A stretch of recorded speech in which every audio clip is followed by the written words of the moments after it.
दोस्तों नमस्कार, मैं राज कपूर और आप देख रहे हैं खबर दस्तक। बीजेपी का वो वोट बैंक जो अब तक उनके साथ सबसे ज्यादा मजबूती के साथ खड़ा है, अखिलेश यादव ने उसे सपा के पाले में लाने का पूरा प्लान तैयार कर लिया है। बीजेपी को सबसे बड़ी चोट देने में अखिलेश यादव पूरी तरह से जुट गए हैं।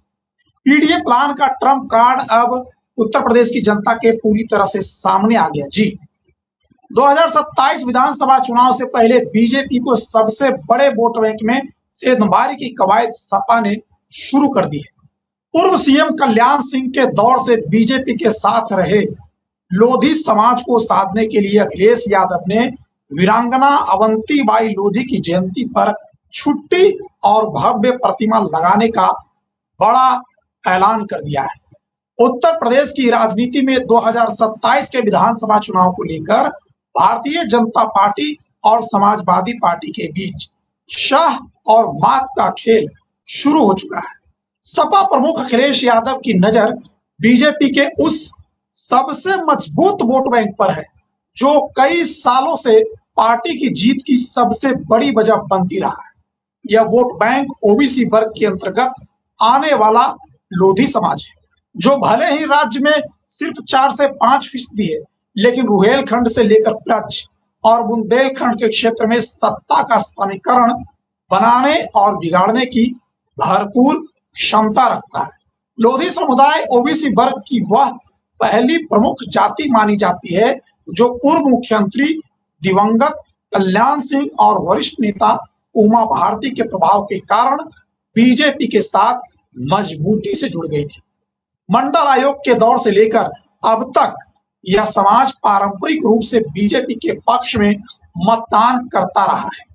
हालांकि कल्याण सिंह के निधन के बाद इस वोट बैंक पर सपा ने अपने पाले में कोशिश करने की कवायद शुरू की है, जिसके लिए अखिलेश यादव ने सियासी बिछानी शुरू कर दी है।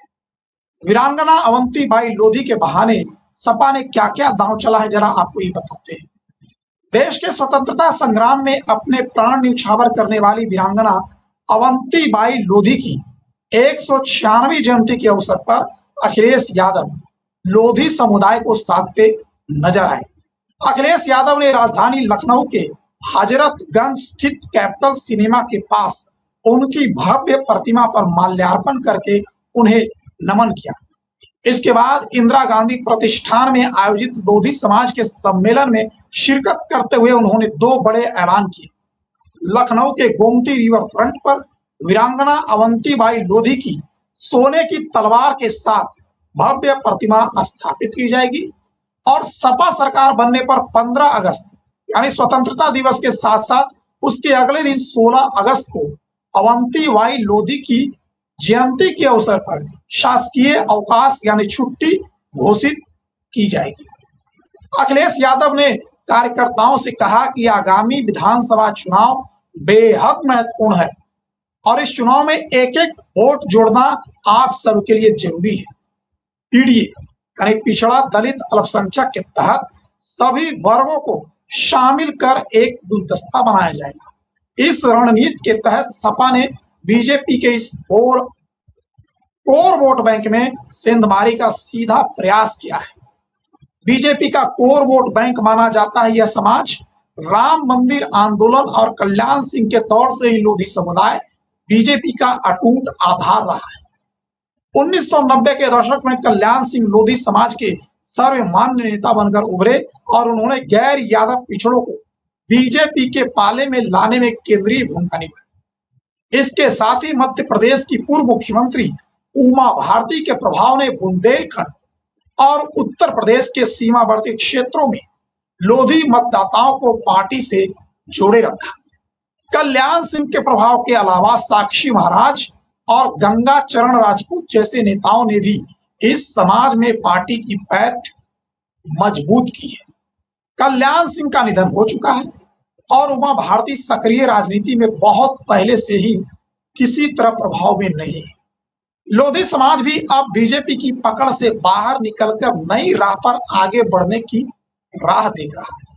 सपा यानी समाजवादी पार्टी इस स्थिति का फायदा उठाकर लोधी समाज में पैठ बनाने की भरपूर कोशिश कर रही है।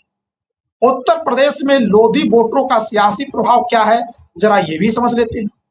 उत्तर प्रदेश की कुल आबादी में लोधी समुदाय की हिस्सेदारी लगभग 4 से 5% के आसपास है, जो उत्तर प्रदेश में यादव और कुर्मी समाज के बाद ओबीसी वर्ग में तीसरे नंबर पर आती है। हालांकि अवध, रुहेलखंड, बुंदेलखंड, ब्रज और पश्चिमी यूपी के करीब 23 जिलों में इनका प्रभाव काफी अधिक है। राज्य की 65 से अधिक विधानसभा सीटों पर लोधी मतदाता किसी भी पार्टी की हार और जीत तय करने की पूरी क्षमता रखते हैं। रामपुर, बुलंदशहर, अलीगढ़, एटा, आगरा, फिरोजाबाद, मैनपुरी, पीलीभीत, लखीमपुर, उन्नाव, शाहजहांपुर, हरदोई, फर्रुखाबाद, इटावा, औरैया, कन्नौज, कानपुर, जालौन, झांसी, ललितपुर, हमीरपुर और महोबा ये वो जिले हैं जहां लोधी मतदाताओं की आबादी करीब करीब 10% के आसपास है। वर्तमान में राज्य में विभिन्न दलों को मिलाकर लोधी समाज के लगभग 15 विधायक उत्तर प्रदेश की विधानसभा में।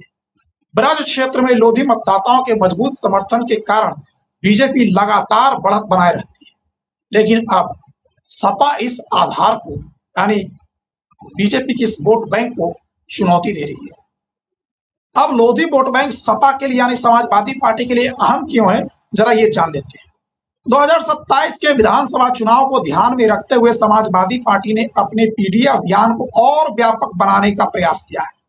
2024 के लोकसभा चुनाव में कुर्मी और पासी समाज के समर्थन से सफलता हासिल करने के बाद समाजवादी पार्टी अब लोधी समाज को भी अपने साथ जोड़ने की भरपूर कोशिश में जुट गई है।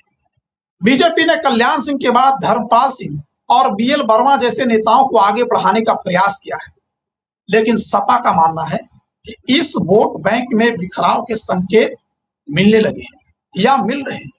2024 के लोकसभा चुनाव में एटा सीट पर कल्याण सिंह के बेटे की हार और फर्रुखाबाद सीट पर बेहद कड़ा मुकाबला इसके सबसे बड़े उदाहरण के रूप में देखे जा रहे हैं। 2024 में हमीरपुर, महोबा जैसी लोधी बहुल क्षेत्रों में मिले रुझानों से उत्साहित होकर समाजवादी पार्टी ने अलीगढ़ से उन्नाव तक 2 दर्जन से अधिक जिलों में लोधी समाज के कार्यकर्ताओं को जमीन पर चुनाव में उतारा है। सपा का भावी प्लान क्या है, जरा ये भी समझ लीजिए। और बीजेपी अलर्ट किए होंगे ये भी समझ लीजिए। सपा न केवल सांस्कृतिक ऐलानों के जरिए संदेश दे रही है, बल्कि 2027 के चुनाव के लिए संभावित लोधी उम्मीदवारों की प्रोफाइल भी तैयार कर रही है। दूसरी तरफ बीजेपी भी संभावित सेंधमारी को लेकर पूरी तरह सतर्क हो गई है, अलर्ट हो गई है। पार्टी कल्याण सिंह की राजनीतिक विरासत को सम्मान देने के साथ साथ वर्तमान के सांसदों, विधायकों और मंत्रियों के जरिए अपने इस मजबूत गढ़ को सुरक्षित रखने के प्रयासों में जुटी हुई है। समाजवादी पार्टी जिस तरह से सेंध लगाने का प्रयास कर रही है और जिस तरह की घोषणाएं की है, उसे देखते हुए क्या 2027 के चुनाव में समाजवादी पार्टी के पास भारतीय जनता पार्टी का ये बड़ा वोट बैंक, मजबूत वोट बैंक टूट के जाएगा? इस पर हमारी निगाहें बनी रहेगी। और क्या बदलाव के लिए अब लोधी समाज अपने आप को पूरी तरह से तैयार कर चुका है और भाजपाई खेमे से निकलकर सपाई खेमे में क्या जाने के लिए लोध समाज तैयार है? इस वीडियो में इतना ही, मिलेंगे किसी और वीडियो में, तब तक के लिए हमें इजाजत दीजिए। नमस्कार।